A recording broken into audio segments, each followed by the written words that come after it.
وعاب قروا جزء تخونه تمرت نيرو محبرة ميديا ركوفت محبرة ميديا إدرهو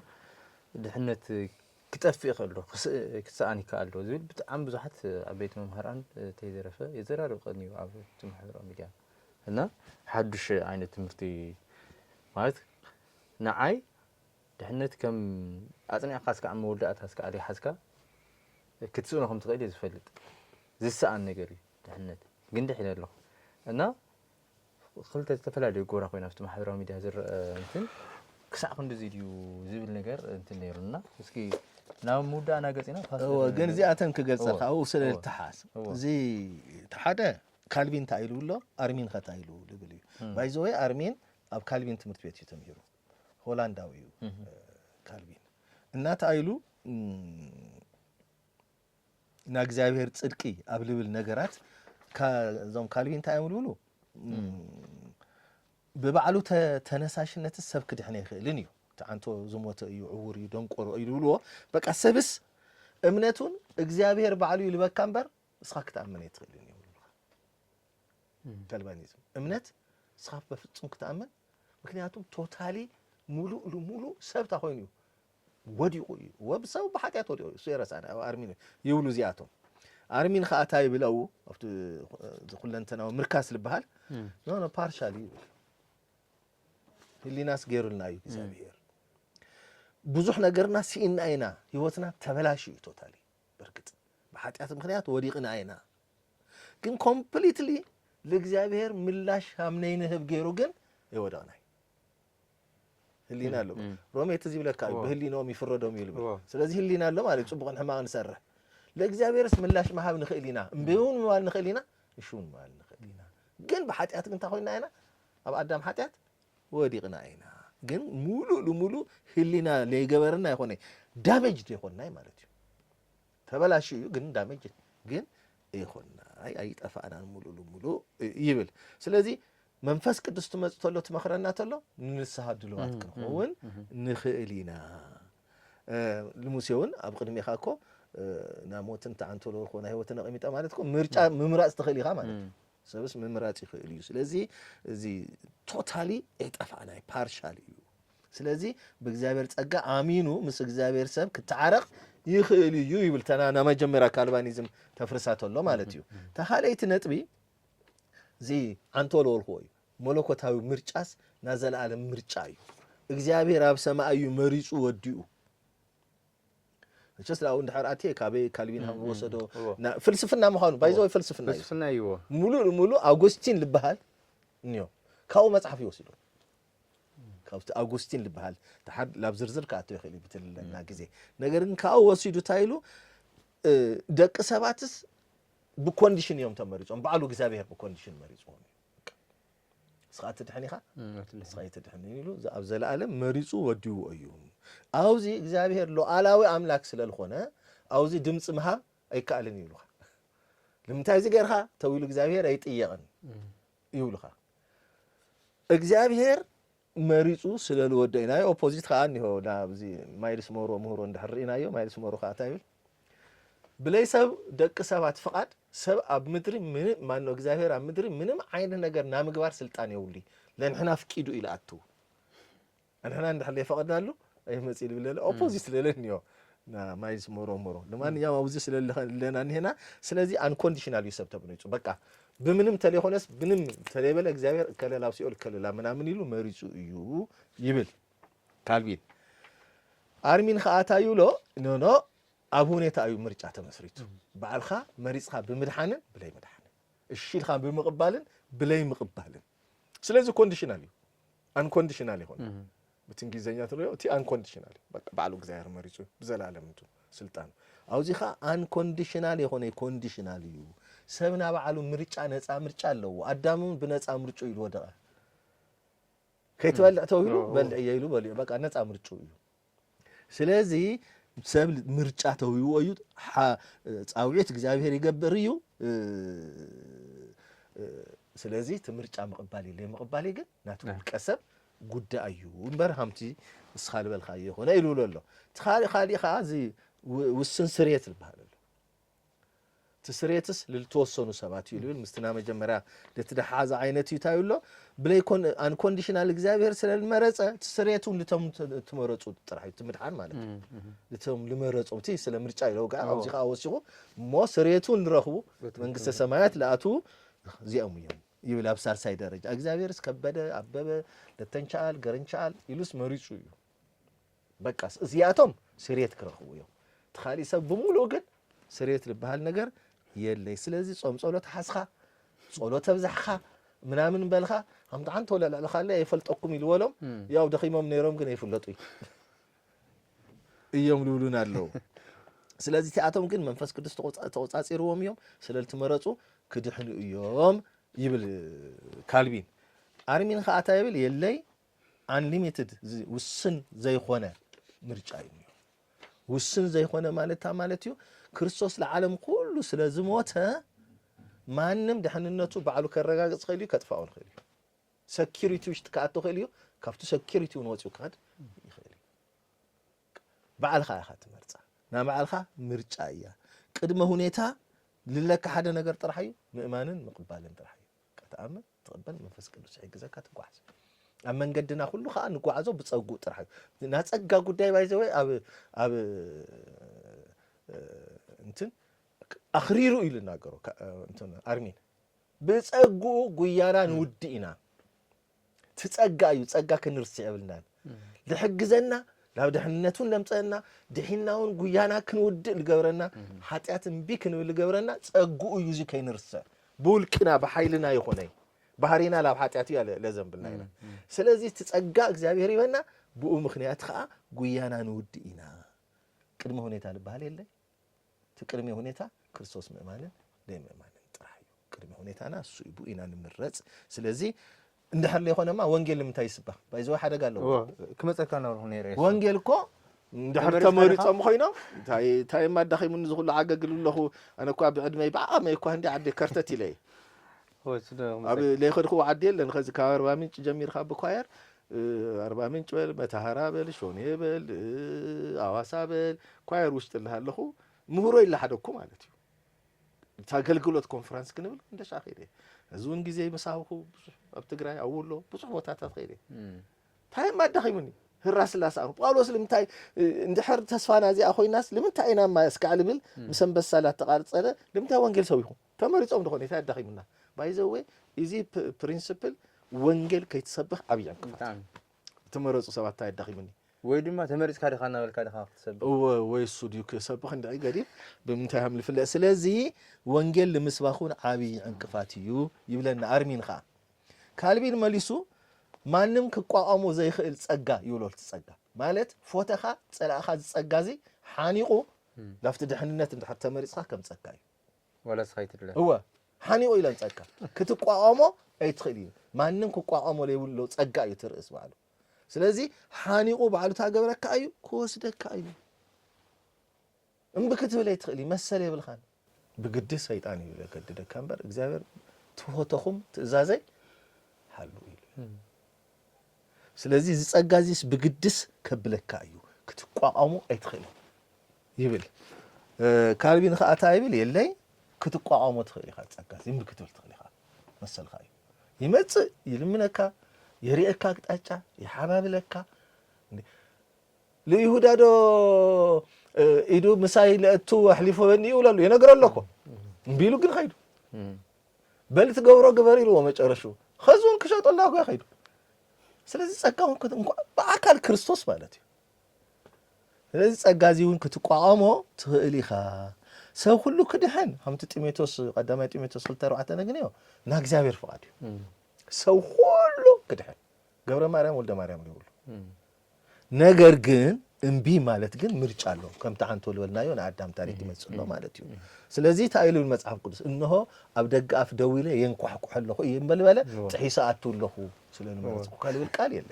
ማንንም በሩ እንደሐር ከፊትለይ እሱ ድራር ክበል ያካቱ እንደሐር ላይ ካፈተካ ተመሊሰ ኸዲ ስለዚህ ክንቋቋሞ ንኽእሊና ጸጉ መጽዩ ግን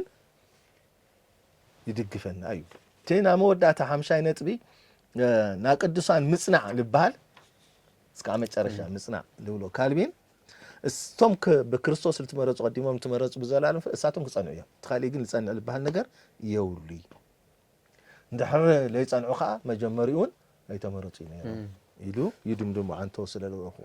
አርሚን ከዓ ታይብሎ የለይ ይብል አርሚን ከዓ ዝኣመኑ ሰባት በሙሉ ድሒኖም እዮም እስካዕ መጨረሻ ግን ድሕነቶም ክሕሉ ኣለዎም ስለለይ ተመረጹ ስለይኾነስ ድሕንነትኻ ትሕሉ ኣለካ እስካዕ መወዳእታ እንድሕር ድሕነቶም ለይበሉ ግን ይጠፍኡ እዚ ዕብራውያን ከም ብውሉ ይኽእሉ እዚ ኢንተርቪው ሰሚዖም ዕብራውያን 6 ካብ 4 እስከ 8 ስኢል ነገረና ዕብራውያን 10 ካብ 24 እስከ 29 ስኢል ነገረና ማቴዎስ 25 ተንዓንተልወናየን ካብ 1 ጀሚሩ ዘን 10 ቆነጃጅት ስኢል ነገረና ገላትያ መጽሓፍ ይነግረና ብኡ ተጽሒፉ ገላትያ መጽሓፍ ጢሞቴዎስ 4:9 ዴማስ ናኸዛ ዓለም ፎትዩ ኸይዱ ይብለና ይነግረና ኣለዩ ግብረ ሐዋርያት ምዕራፍ 1 ካብ 24 እስከ 25 ይሁዳ በገዛ ፍቃዱ ዘሓደጋ በገዛ ፍቃዱ ታቃል በጣም ያትገር በገዛ ፍቃዱ ዘሓደጋ ይብለ ስለዚ ድሕንነትና ክንሕሉ ኣለና ዝብል ዚአን 5 ጎራአየን ገዲም ዝኸዚ ዲስከስ ንገብሮ ነበርና ፈሌን ሒዘን ዘለዋ ብጣዕሚ ዓቢ ጽማቕ ሓሳብ እዩ ፓስተር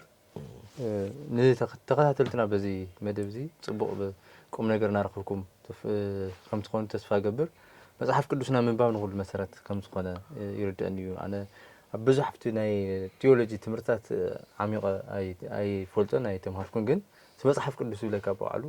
ዓቢ ትምህርቲ ኢና ካብ መጽሓፍ ቅዱስ እንደይና ንቐርብ ንረሕቕን ጥራሕ ዝፈላል ምዃኑ ፓስተር ነረና ጊዜ እዚ ዝመስል ምናልባት ሓንቲ ናይ መወዳእታ ግን ኣብ ጸጋ ምስ ጸጋ ተታሒዙ ጸጉኡ ብኸምኡ ኣድሒንኩም እዩ እዚ ድማ ናታትኩም እንትን የለን ናታትኩም ኣስተዋጽኦ ይብሉን ሓጢኣተኝነት ዘኽሕድ ኣብ ቲቶ ድማ መጽሞ ሓጢኣተኝነት ዘኽሕድ ናይ እግዚኣብሔር ጸጋ ተገሊጹ እዩ ዝብል እዚ ምስ እምነት ምፍጻምና ወይ ድማ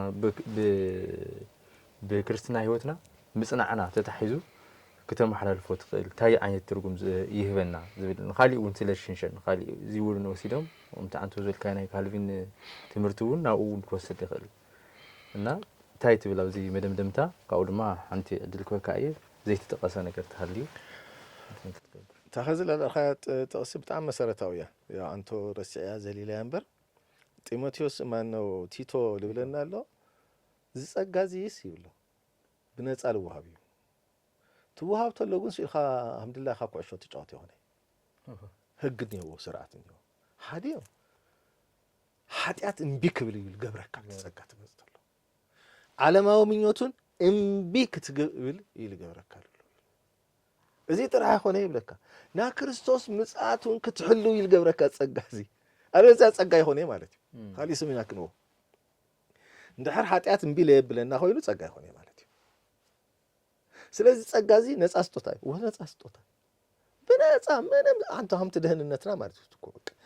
ደህንነት ብነፃ ሃምለግናና ኮይኑ ዝጸጋ ካልቱ ደህንነት እዩ ልሕግዘና ኣሎ ሓጊዝካ ማለት ከዓ ዓለማውኞት ማነ ላብ ጎይታ ልተቐበሉ ሰባት ተቐርበ ቢልና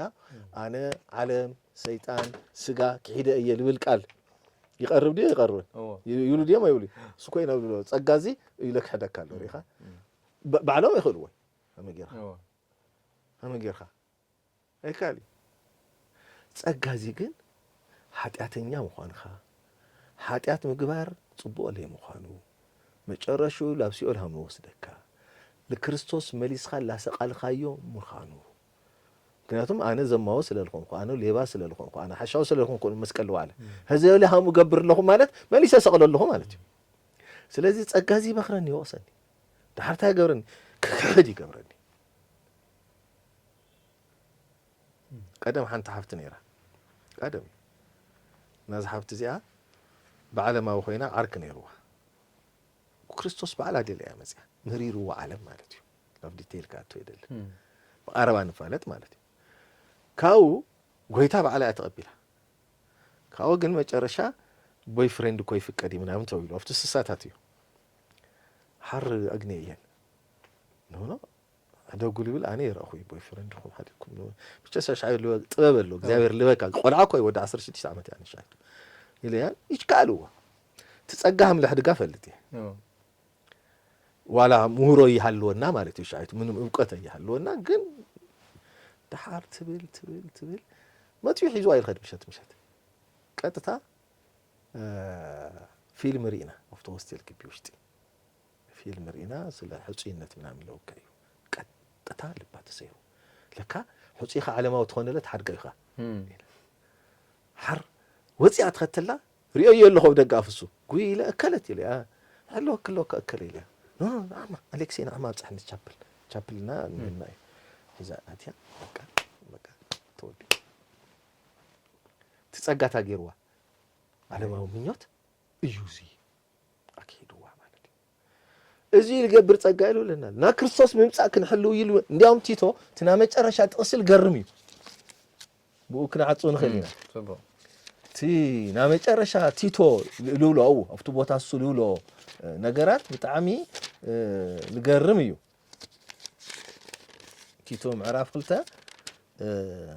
تودو تلتل نخل سب زدحن يلخادو بايزوي تمرص ايكون تمرص ايبل نخل سب زدحن صقا እግዚአብሔር ተገሊጹ ይሞ እዚ ጸጋዚ ኃጢያትን ዓለማዊ ድሌትን ሓዲግና እዚ ንሽት ያቀለለ ቢሉ እዩ ክደን ይሉል ተማሪኛ ሓዲግና እንትን ይሆነ በእንግሊዘኛው ነው ክሂድና ይሉል እንግሊዘኛው ሓዲግና ኣብዛ ዓለም እዚኣ ርእስና መሊኽና ታይል ገብረና ርእስና ክንመልኽ ቀጽሉ ብጽድቅን በመንፈሳዊ ህይወት ክንነብር የምህረና እንደገና ከካድ ይገብረና እንደገና ይምህረና መሰምህረና ኻታ ይገብር ከምዚና ነትብሩኽ ተስፋና ኻ ክንጽባኻ ይገብረና ይኽዕደና የምህረና ምጽባይ ኻ የምህረና ለምን ለቲ ብሩኽ ተስፋና ንሱ ከምዚና ነትብሩኽ ተስፋና ናይቲ ዓብይ አምላኽናን መድኃኒትናን ኢየሱስ ክርስቶስ ክብሪ ክግለጽ ንጽበለና ይብል ሰለስተ ነገር ምኽሓድ ምምሃር ምጽባይ የምህረና ካውታ ይብል ንሱ ካብ ሁሉ ኃጢያት حرام እንት ከውጽአና ንሰናይ ግብሪ ዝቀንዑ ንኡ ዝኾኑን ህዝብም እንት ከንጽህ ንባዕሉ ቤዛ ሓሊፉ ሂው እዩ ምክንያቱም እዚ ልበና ኣሎ እሱኮ በቃ ብሩኽ ለሆነ ትውልድ ደልዩ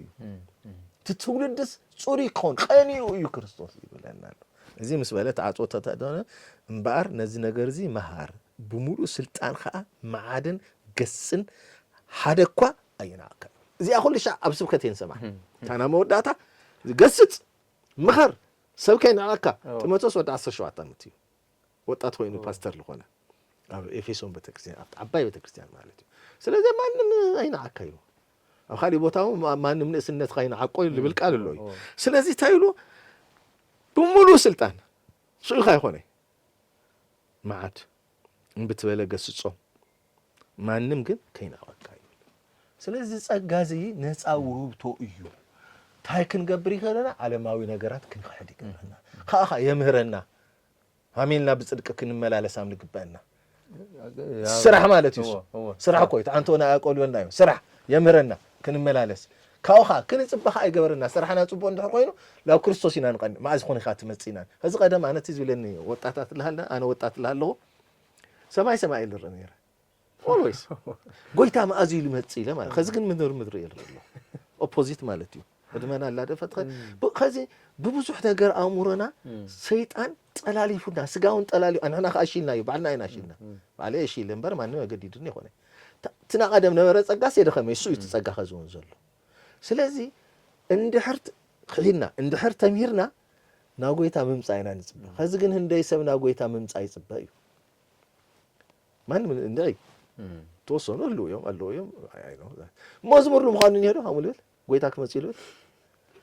ወሕዲ ለኃጢአት ለወሰካ መዝሙር የለይ ካደሊኻ ካዲስ አበባ ትመጽእ ያውም ናቀደም ናምሉ ወንጌል ና መሰረተ ክርስቶስ መዝሙራት ይኸተምጽእ አብ ሁሉም ኳይራት በደንብ ስለልፈልጦ ቀደም ነወሩ ስሳታት ነወሩ ዘመርቲ ሻይቱን ዝምሮ ነርና ይመጣል ጌታ ነው ይመጽዩ እዚ የለ አነ ሰማይ ፈልጥ ካሁን አን ተስፋይ ጋቢሶ ምናምን ትመስል ሰመተለኻ መጽኸሊ ለምን ታዩ ዝትበልና እትጸጋ ስለልደፋና እዩ እትጸጋ ደፊኻ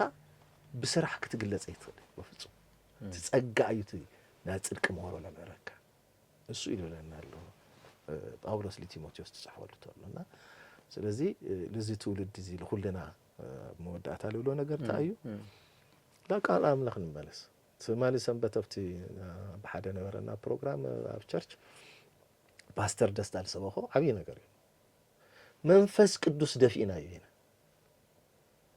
እንድሕር መንፈስ ቅዱስ ተደፊኡ መን እዩ ክመኽረና መን እዩ ክግስጸና ሃመይ ገይሩ ንናፍቕ እሱ ከዓ መንፈስ ቅዱስ እንድሕር ደፊእና እዩ ከዓ ቃል እውን እንደፍኦ ኣለና ክነንብብ እንደሊ እንደይ ያው ዝ ቴክኖሎጂ ለምጽኦ እንደይ ጣጣታት ኣሎ ኣዊና ንውዕል ኩልና ኣዊና ንውዕል ሓንቲ ሰዓት ሓደ ጎዳ ሓደ ሰዓት ሓሙሽተ ምዕራፍ ምንባብ ይንኽእል እዩ ሓሙሽተ ማነው ሓንቲ እውን ምንባብና እንደ ወይ ስኡል ካብ ቡግ ያለለለ ኢልና ክንውዳእ እንዳሕል ይኾንና መስጠቀ ጸሎት ከዓ ተፈላሊና ስለዚ ንመለስ ና ትግራይ ጉብኝት ደሆና እንደለለና እግዚአብሔር ብዙሕ ግዜ ካብ ትግራይ ልላዓል ሓዊ ዓለም ኮርስ ይዶ ኢልና هو ኮርስ أنا مع عمتها تقدم بدرج زمن كل سمية عدوكم إنديهم بيجانوا زمن مو فلتوا عند حد ليه تتمي تحصل الفلتوا مالتي إخبار هذا نجاري اللي كان حرجيرو تلقطلون هوني مالتي درج 10 ساعات عمت كسان حيلنا 10 ساعات عمت كسان هوديو وفتلو ولا ساعات تقدمت للتحرير يا ولدي سلازي أنت خيري عند حريرك ما تقول عند حريرك عند حر خيرو ما تسيو مالتي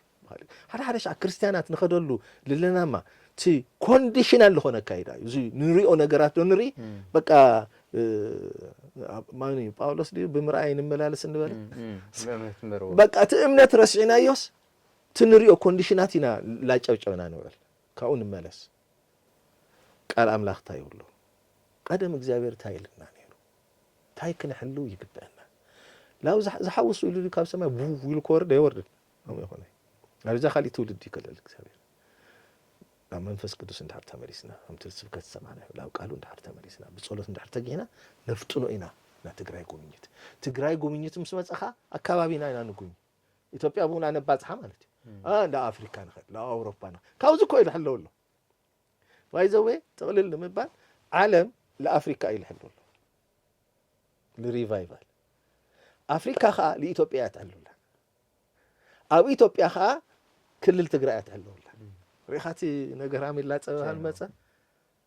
سلزي لا أنملس لو عليون يلزق لنا قال لنا لا أنملس أبوتات نسمع نعقت محداك بتعمل خلاص أريكم داخل منها لا خالي خيدم برنو صغير ودي يقول لها له تقال له تحد ودو كم يا قليل له